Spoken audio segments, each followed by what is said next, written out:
Hello and welcome to our live news. My name is Blessing Ogwo. The news headlines. President Tinubu hails ex-president Goodluck Jonathan. COPS members to get backlog of delayed 77,000 naira allowance, says federal government. Super Eagles determined to defeat Kigali in Zimbabwe. The news in details. President Bola Tinubu has congratulated former President Goodluck Jonathan on winning the 2025 Sunak Peace Founders Award. The special advisor to the President on Information and Strategy, Bayo Onanuga, disclosed this in a statement.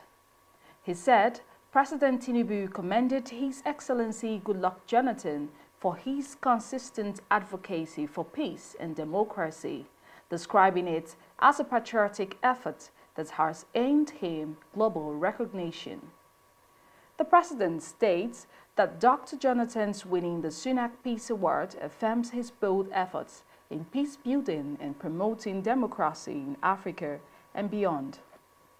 The President recalls the former President's historic acceptance of the results of the 2015 presidential election and his peaceful handover of power to an opposition party, which blasted the nation's democratic profile. The Sunak Peace Prize, by honoring Jonathan, the committee acknowledges his work in mediation, conflict resolution, and democratic advocacy across the African continent. After several months of delay, members of the National Youth Service Corps (NYSC) may have a reason to smile as the federal government on Monday promised to pay the backlog of the new 77,000 naira monthly allowance. The federal government increased COPS members' allowance from 33,000 naira to 77,000 in September 2024. Despite repeated promises and backlash since the increment, the new rate is yet to be implemented. However, 7 COPS members and those in the scheme when the increment was announced in September 2024 will receive a backdated payment. The Minister of Youth Development, Ayodele Olawande, gave this assurance when he was featured. Chewing gum releases hundreds of tiny plastic pieces straight into people's mouths, researchers have said, also warning of the pollution created by the rubber-based sweep. The overall study by researchers has increasingly been discovering small shards of plastic called microplastics throughout the world, from the tops of mountains to the bottom of the ocean and even in the air we breathe.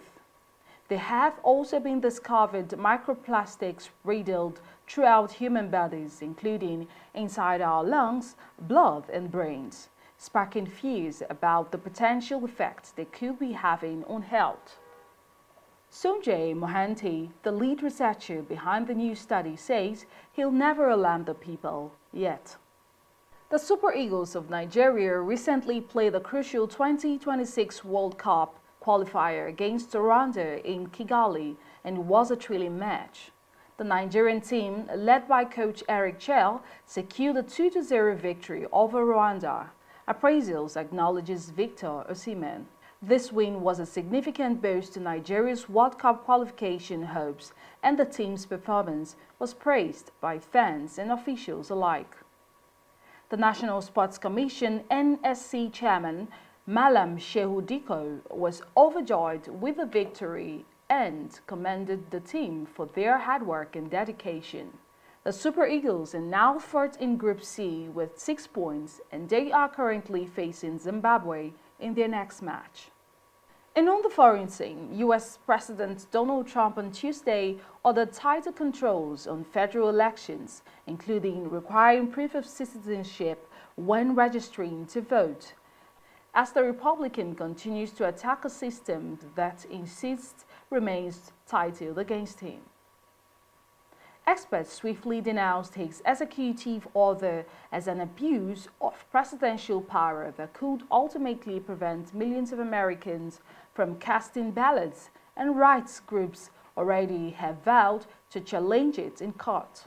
Trump, now in his second term, has never acknowledged his defeat to Joe Biden in the 2020 presidential election, and he maintains baseless claims of massive election fraud, particularly in absentee voting, a method which has become widely used across the United States.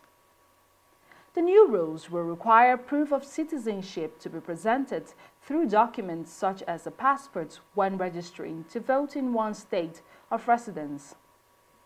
U.S. states that fail to comply with the directive could see cuts to their federal election funding.